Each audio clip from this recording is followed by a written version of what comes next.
We've continued improving the assembly mirror workflow to give designers more flexibility and control. In this release, we're giving you more ways to create mirrored components based on your design intent. Now, when you mirror components in an assembly, you can choose how that mirror behaves.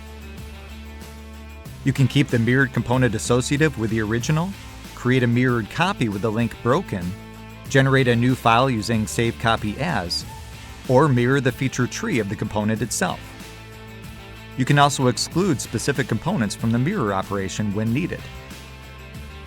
And with the new associative placement option, you can even reposition mirrored components while maintaining their relationships to the original design, giving you more flexibility when real-world assembly conditions require adjustments.